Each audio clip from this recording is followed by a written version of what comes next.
Well, he's the speaker right now. As soon as Bobby starts talking. Okay. All right, as soon as you stop talking, YA, when Bobby starts talking, I you'll know. run. Well, let me just introduce everybody. Thank you for being there today. And sorry, I can't be there. And sorry, but we are recording your talk, Chowa, so I will listen to it later.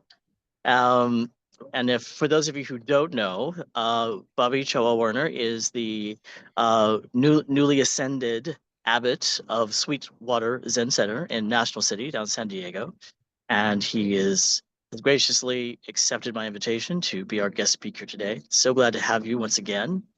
And please enjoy the talk, and I will enjoy it retrospectively. And thanks again, everybody, for being there. And I'll see you guys next week. Thank you. Thank you. Bye. Thanks for tuning in, YU. Good to see you. Thanks. Now, whoops, what am I doing? What are we doing? This is the question. So do we chant the Gatha on opening the sutra typically? Just go for it. No, we just go straight into the talk. Okay, rock on. Good to see everyone again. I'm really bummed I couldn't make it out there to Long Beach. I really enjoyed my time there. Gosh, it was probably 2 months ago now I was there. I can't really see anyone there in the Zendo, so I can't see if I would recognize any faces. But hello, nice to see you again. If I haven't met you, what's up? I just said, howdy, nice to see you again. Absolutely, yeah, it's a pleasure. The reason I can't come down there is because we are in practice period, or some people call it training period, or maybe you've heard it described as Ango, Ango, Ango. But basically, it's a time for an intensive practice schedule at your center or temple or monastery. So here at Sweetwater Zen Center in San Diego, we're doing just a month-long practice period. But we sit for 2 hours in the morning and then do service. And then we sit for 2 hours in the afternoon and then 2 hours in the evening. And we do a lot of work together in between. And that's every day except Monday, basically. So it's a pretty intensive schedule. And rare to have the ability to engage in that kind of practice in a modern day situation.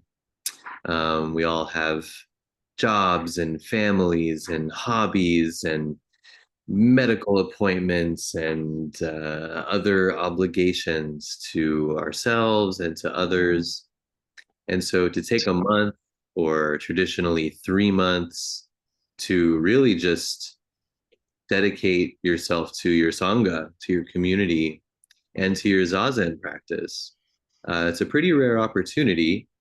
And I know that we all have different situations and different levels of availability, but if I can just kind of offer a strong invitation to, if you haven't before, or even if you have, to really just kind of jostle that around in your heart mind to see if maybe you can, at least once in your life, participate in a long, extended, intensive practice period. It really is kind of where the magic happens, so to speak. And of course, the magic happens all the time, everywhere, in every context, with or without practice, with or without Sangha, 100%.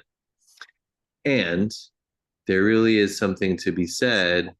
It's a very particular kind of engagement, this intensive practice. So I know up at Yokoji, where YU practices with his teacher Tenshin, and us down here in Sweetwater and ZCLA in Los Angeles, and probably many places in Southern California, are still kind of continuing this intensive practice tradition.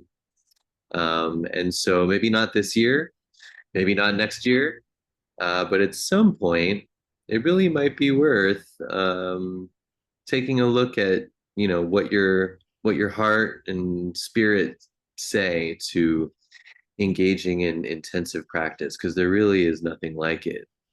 And if we really want to wake up to what the Buddha saw, intensive practice is a really, really powerful way to do it, particularly with a community.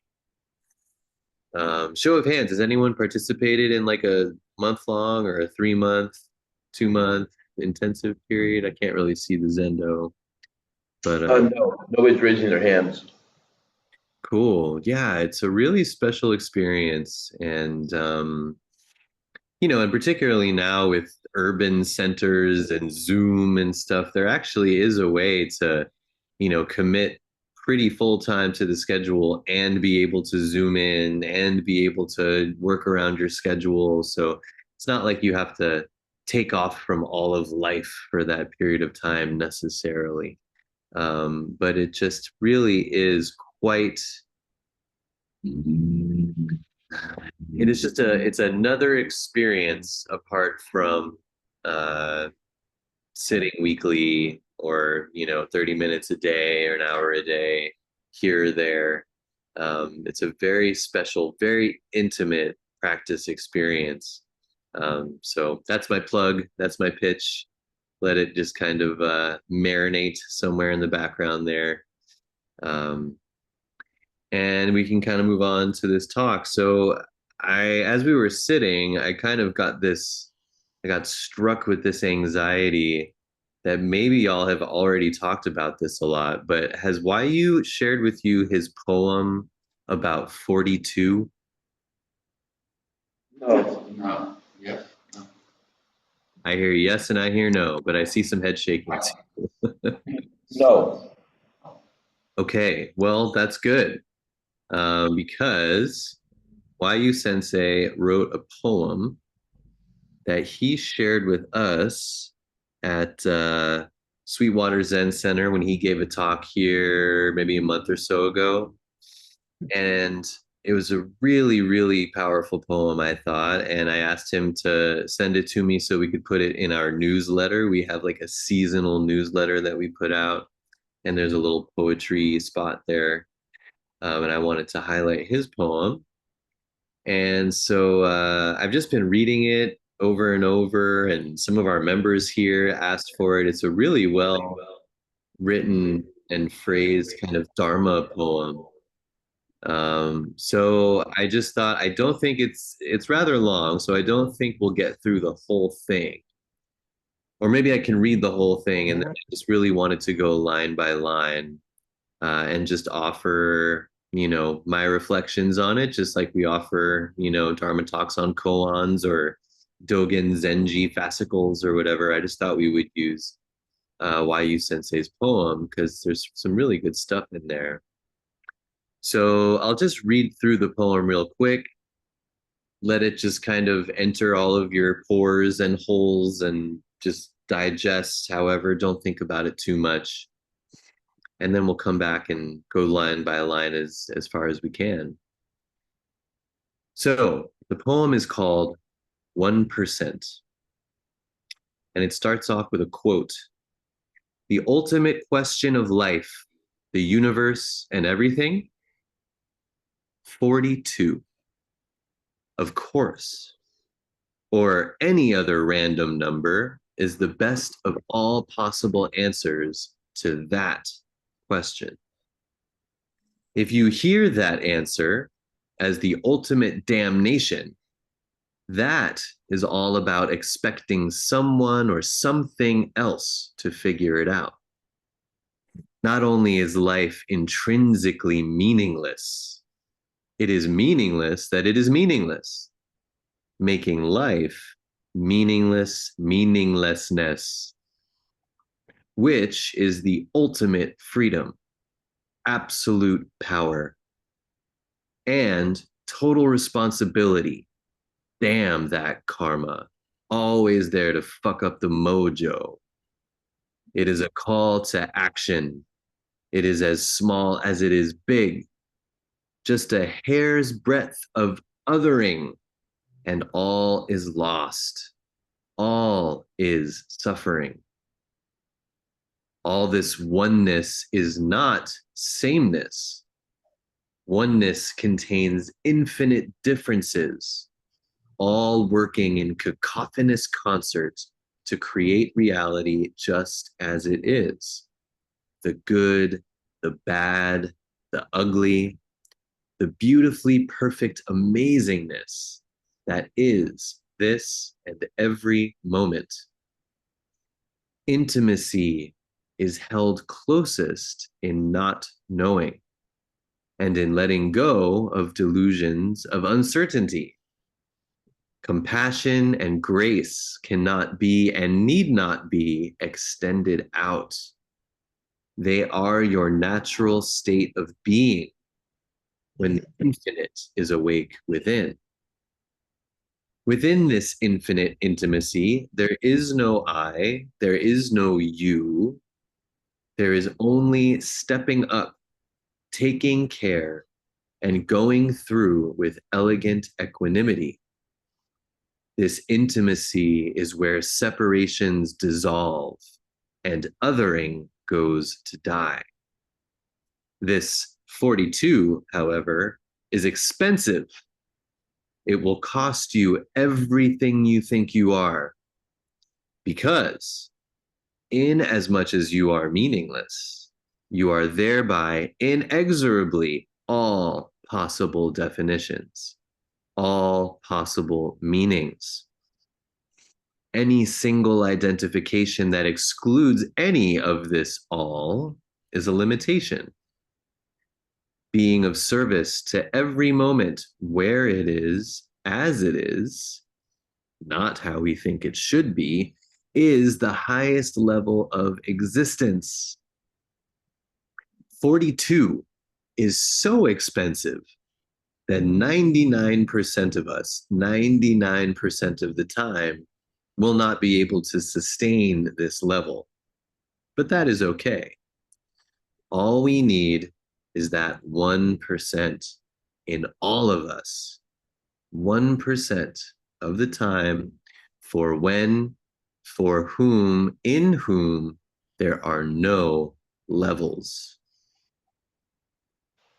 Maybe we can get some snaps on that. Poetry. That's right. That's right.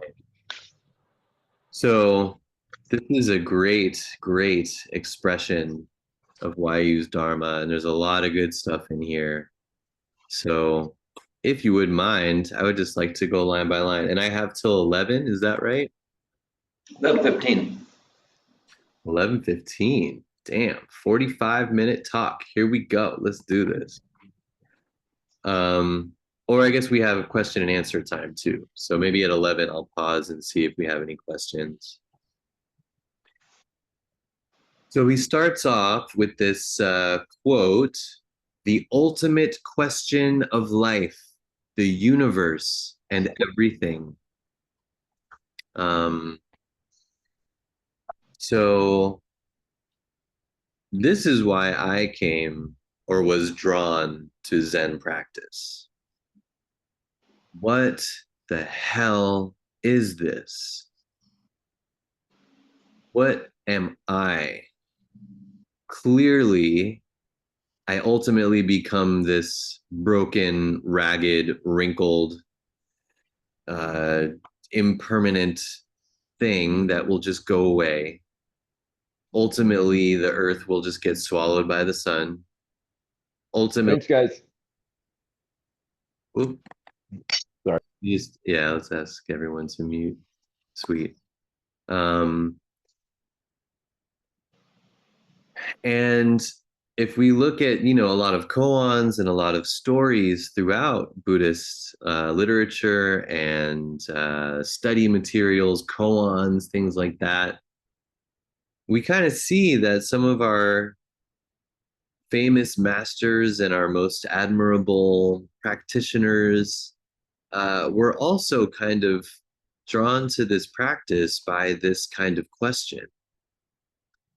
As we know, maybe the story of the second Chinese ancestor, Ekan, Huike, also known as, and he was waiting outside of Bodhidharma's hut in the snow. The snow was up to his knees, and he's waiting out there for days, begging Bodhidharma to take him in as a student and help him to see the way to awaken. And Bodhidharma just says, no, no, no, you're not worthy, just being a dick. And then eventually Ekan cuts his own arm or hand, different stories say it differently, cuts off his own arm and presents it to Bodhidharma as a sign of his just passionate inquiry. The most important thing. What is this? And, many, many, many koans, for those of you who are practicing or reading koans or have heard of koans, so many of them start out with a monk saying, what is Buddha? Or what is the Buddha way?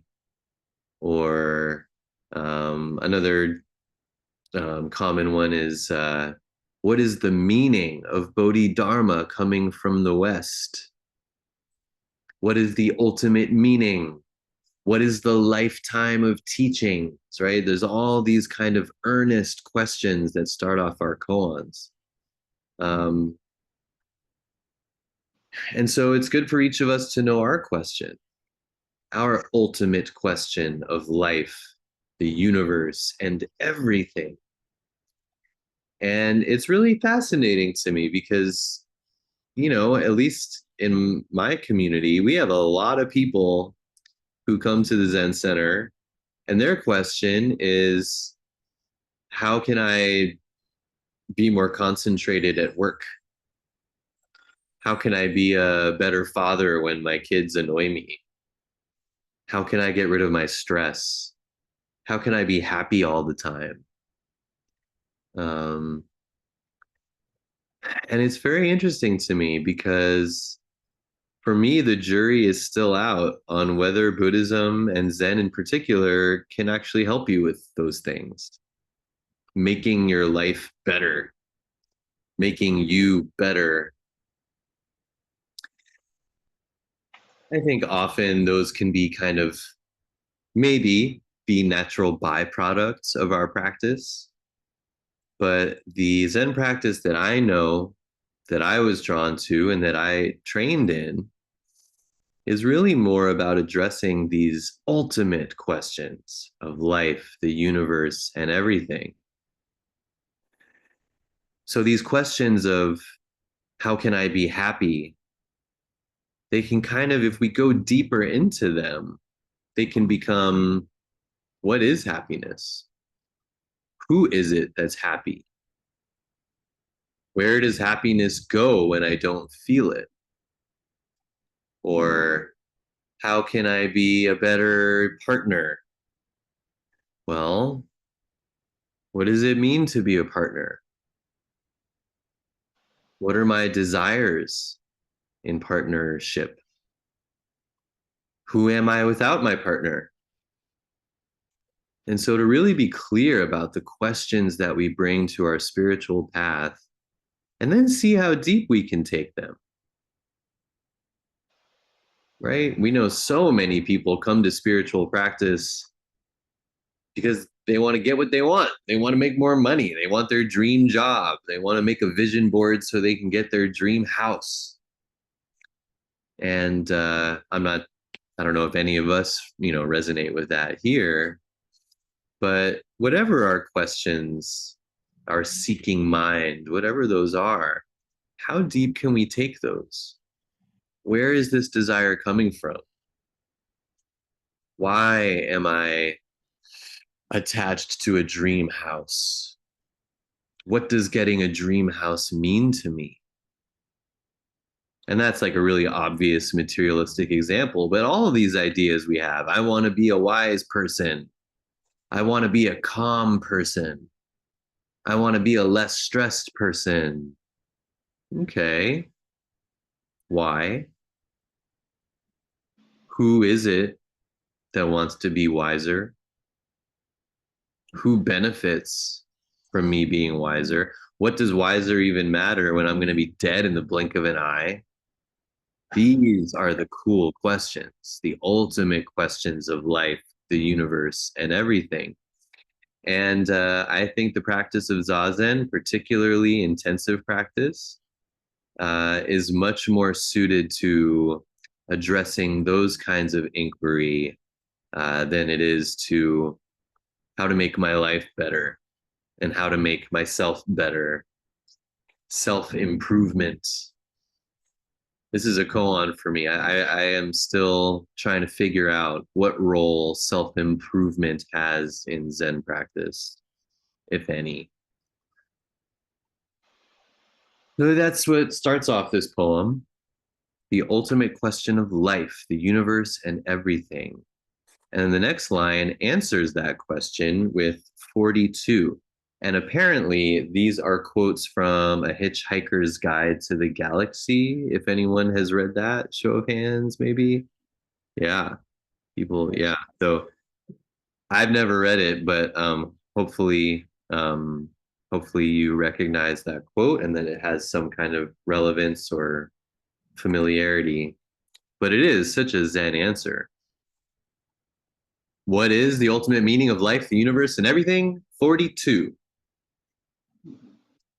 Um, it reminds me of some koans. There's one, it's kind of long. There's like a whole conversation, but basically towards the end, it's like Manjushri and Mujaku, I think, are talking. These are two like major Buddhist figures. And one of them says, they're kind of talking about how is Buddhism in your part of the world? How is Buddhism in your part of the world? And at the end, one of them asks, how many are in your congregations? How many people are practicing? How many people are enlightened? How much enlightenment is there? And the other guy answers, 3 by 3 in front, 3 by 3 behind. And I don't want to rob you of any personal journey through this koan, but I'll just kind of gently offer that it's asking us to look at our attachment to numbers and pinning things down in a measurable way.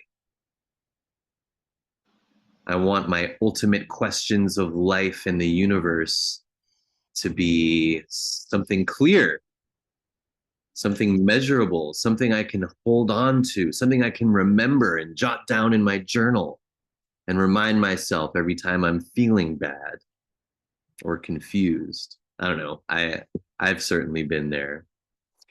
And so this 42, or this 3 by 3 in front, 3 by 3 behind, or another early koan says, count all the stars in the heavens, really points to this kind of vastness, this spaciousness, this not knowing. That 42 is just as perfect of an explanation of the universe as 103 or 1 or 3 by 3 in front, 3 by 3 behind. For Jackie Robinson, it was a particularly appropriate number as the explanation of the entire universe. So the poem goes on, of course, 42 is it. Of course, you are it. or any other random number is the best of all possible answers to that question. So yeah, that's kind of what I was just talking about. But I really like that he puts that in quotes. 42 or any other random number is the best of all possible answers to that question. And that really made me think, why did he put that in quotations? That implying something separate. That question, as if it's some kind of thing for me to ponder. And so putting that in quotations feels like an invitation to me to see that these questions, in fact, are nothing other than my true self. Just our questions, just our 42 is nothing separate from ourselves. It's not some mystery that Bobby has to go figure out. Bobby is this mystery of what is the universe. That's what we are. That's our Buddha nature, is our inquiry, our journey,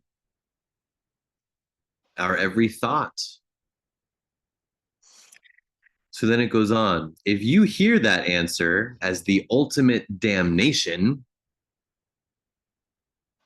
so that to me kind of smells of like nihilism. It's all empty. Everything is it. There's nothing to hold on to. It's all just random, right? That's kind of like a tempting thing to hold on to in our Zen practice and a lot of Zen teachings, right? This kind of nihilistic, it's all meaningless, ultimate damnation of everything you think you've ever known.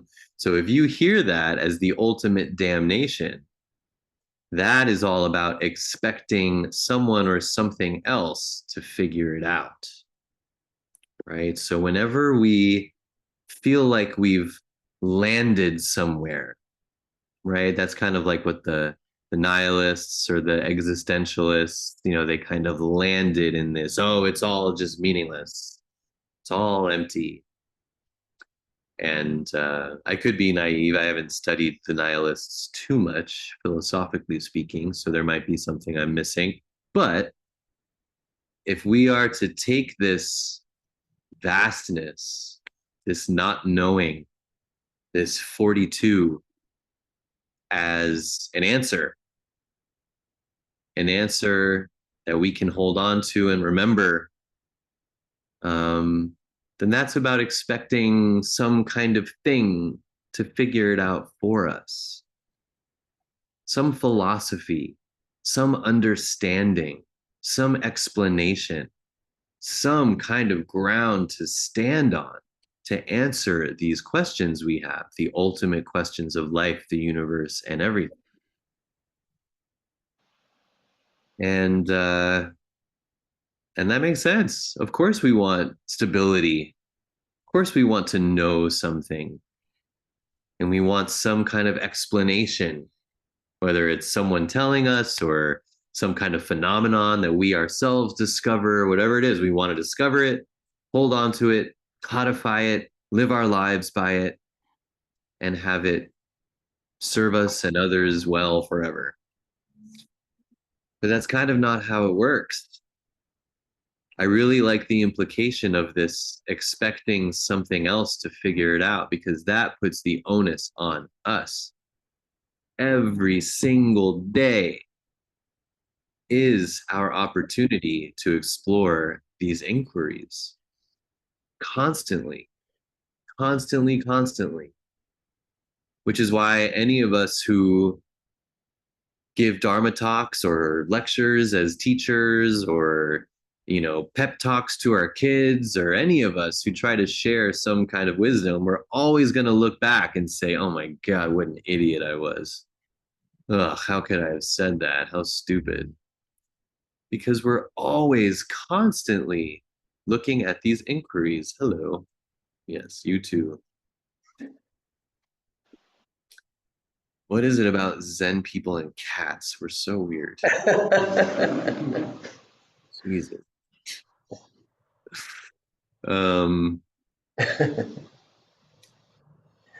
So yeah, it's up to us. We can't rely on something we read, something we learned, even something we experienced.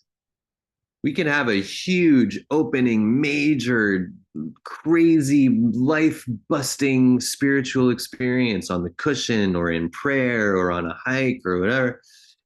And the minute we have a single thought about it, it's already something else. It's already some kind of idea to hold on to or attach to. So we should hear this answer not as an ultimate damnation or an ultimate anything, but as an invitation to continue to seek, to continue to open for the next 42 or 43. Then it goes on. Not only is life intrinsically meaningless, it is meaningless that it is meaningless, making life meaningless, meaninglessness. And when I first heard why you say this part of the poem in our Zendo about a month or so ago,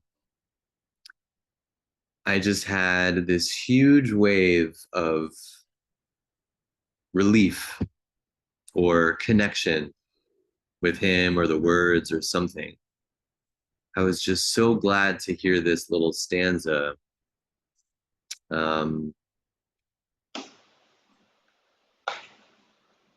Why? I don't know, but I encourage everyone to really pay attention to what arises in you when you hear that stanza. Not only is life intrinsically meaningless, it is meaningless that it is meaningless, making life meaningless, meaninglessness. Shit, if I drop dead right now, I might even say, put that on my gravestone. I really like that. It's to me, it's Wayu's expression of Dogen Zenji's enlightenment story. For those of you who might have read it or heard about it, Dogen Zenji, who is obviously a major, basically the founder of the Soto school in Japan, more or less. And he received the Soto or Caodong lineage in China from his teacher Tiantong Ru Jing. And the tale goes that basically Dogen was fully enlightened and fully satisfied hearing his teacher saying, they're talking about dropping off body and mind.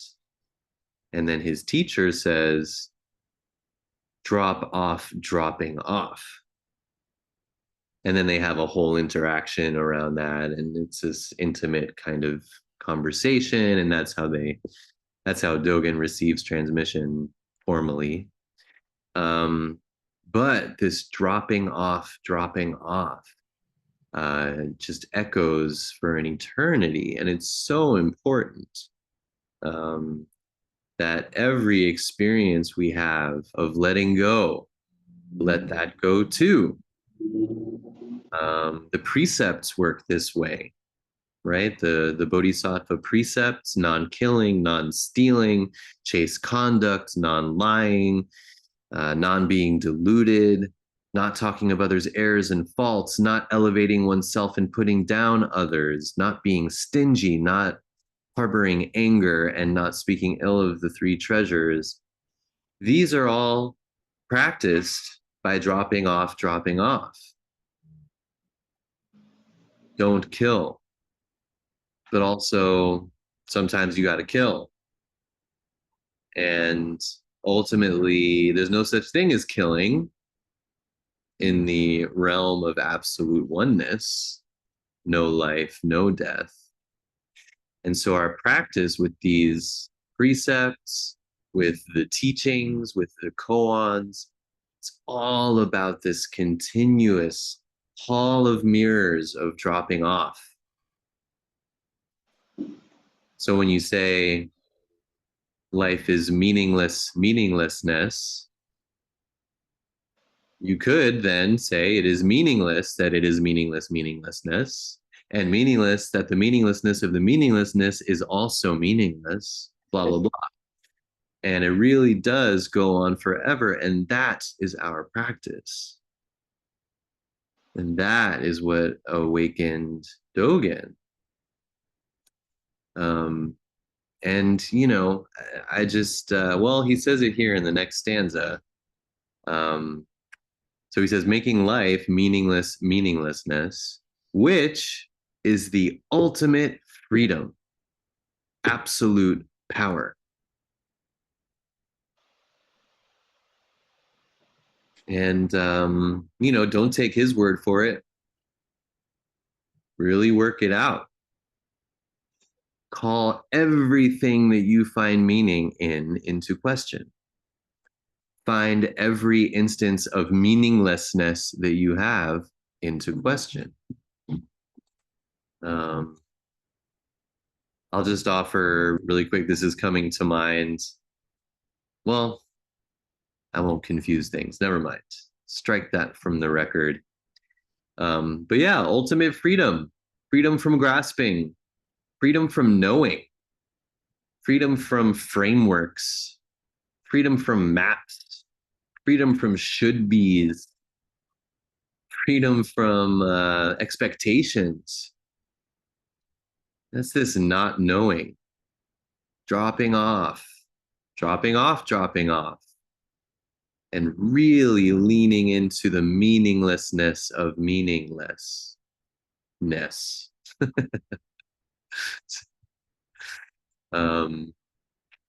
And I will also add, he says that this meaninglessness is the ultimate freedom and absolute power. And I'm sure we all are kind of reminded of that phrase, that absolute power corrupts. Absolutely. And I think that is, I don't know if he intended this, but I think that is totally applicable here. That this freedom from karma, basically, freedom from causation, is nothing other than our karma.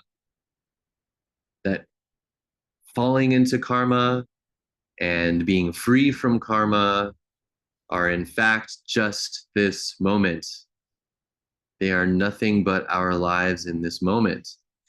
And so the minute we even say ultimate freedom, absolute power, we have been corrupted, absolutely. And everything that we do ripples out throughout space and time for eternity.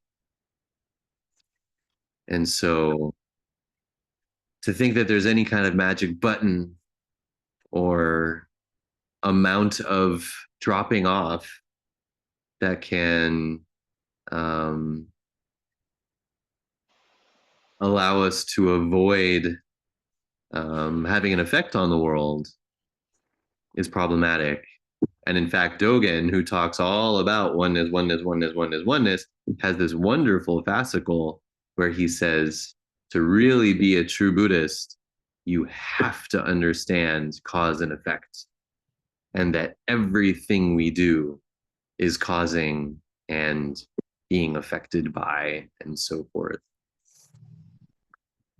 And so this ultimate freedom is totally in lockstep with ultimate karmic conditions. Freedom and trappedness. How can those be not two and not one? Ooh, I don't know. So yeah, and then Why addresses that. He says it's the ultimate freedom, absolute power, and total responsibility. That's what I was saying. to really, really be intimate with meaninglessness. Um, you know, a lot of people say, I don't like when they talk about emptiness and meaninglessness, because what about people suffering? And, how is their suffering, meaningless? But if you really get intimate with this meaninglessness, whatever, I can share my experience. The more intimate I get with the meaninglessness of meaninglessness, it feels like responsibility. It feels like your suffering is my suffering. My karma continues to harm myself and others. Why is that? How does that make any sense? I don't know what to tell you. My brain breaks when I try to explain that. But there's this concept of meaninglessness where you could become a nihilist and just say, well, damn it all, ultimate damnation, free from responsibility, free from anything because it's all empty. But if we really investigate in Zazen, in study, in relationship, working with a teacher, however it is, if we really get intimate with this meaninglessness, I really think that it just manifests naturally as loving action, as compassion, and responsibility. I love that he uses that word, responsibility, total responsibility, without having to remind ourselves, be responsible, be good, be a good person. You can be good, just do good stuff. I suffer from that a lot. But this total responsibility that arises from meaninglessness isn't forced. It's totally natural. So we're at 11:10 here. We got through like an eighth of this poem. So I'd like to pause if there are any questions or additions or comments or something. Well, I want to correct one thing. Why you did read his poem, I had forgotten the 42 part, because the 42 part isn't really the essence of the poem, in my view. I guess my question, when we delve into the meaninglessness of meaninglessness, and it's also, a question why you often asks is, now what? I think that's the question about, if we stop asking these questions about what's the meaning of life, and does any of this matter, or is there meaning in life, or am I a good Buddhist? If we stop asking all those questions and we just ask, how do I proceed? Um, that's, I think, where the rubber meets the road. That's where we have to say that if something is meaninglessness, does that mean it has meaning? And there are things that maybe are ultimately, in the absolute sense, meaningless, but in the relative, they have meaning, and they're important to people. So how we proceed in there is where I think that's what's really the telling point of this, is how we live our lives consistently with Dharma, and in the karma of our own life. So I think, for me, that's the point. That's the important point of this. Thank you. Yeah.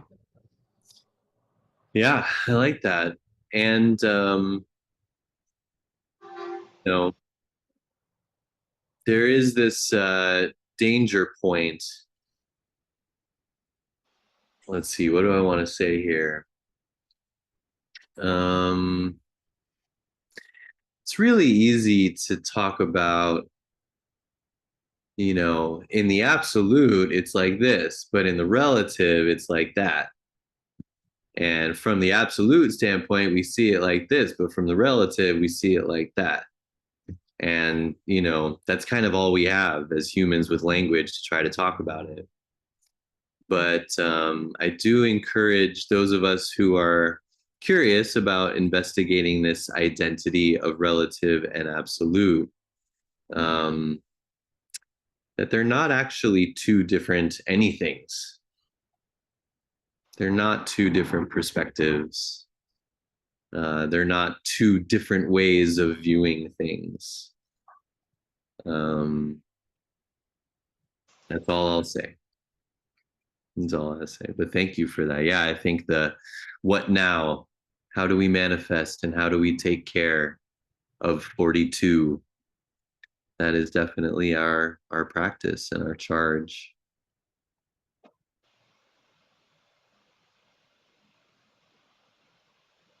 What's up, Steve? Hey, thank you for that talk. That was very interesting. I guess I kind of have a statement kind of to add to what the discussion has kind of led into. And it makes me think about this idea of, and I think you just said it, curiosity. For me, something that resonates with me is not the meaning of the answer or the answer itself. It's the question that's more important. So it's like this idea of being curious maybe is like, I don't know. I like I said, it's kind of a statement. I don't even know if it's a question, but maybe you can kind of add to that.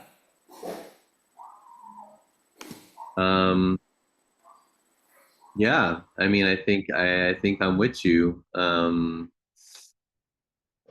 Continuous practice, continuous curiosity.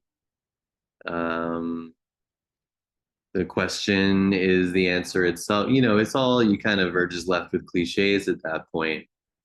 But yeah, seeking. You know, Tenshin Roshi, YU's teacher, I was talking with him recently, and he said something nice around like seeking. That's our practice. That's our deal. Just continuously seeking, continually curious. And one of the things I like about that is the openness of curiosity. Right? If we go around knowing everything, we're a full teacup, so to speak.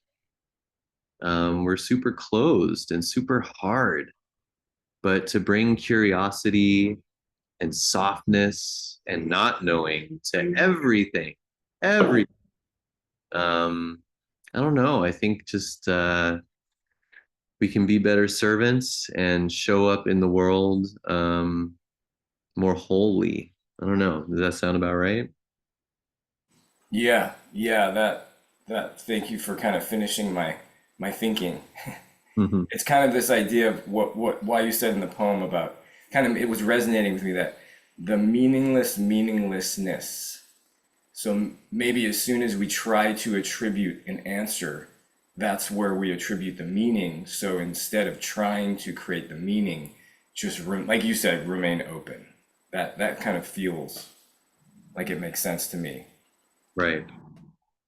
Yeah. Yeah. To say it's meaningless is wrong. To say it has meaning is wrong. And the thing I was going to say earlier that I stopped myself from saying, but now I'm feeling sadistic and masochistic enough both to say it. A lot of this stuff, meaninglessness, no karma, absolute, relative. I do have one like little trick that I like to think of in how to try to conceive of it. And Dogen had his with his mountains and rivers, no mountains and rivers, mountains and rivers. But mine is Santa Claus,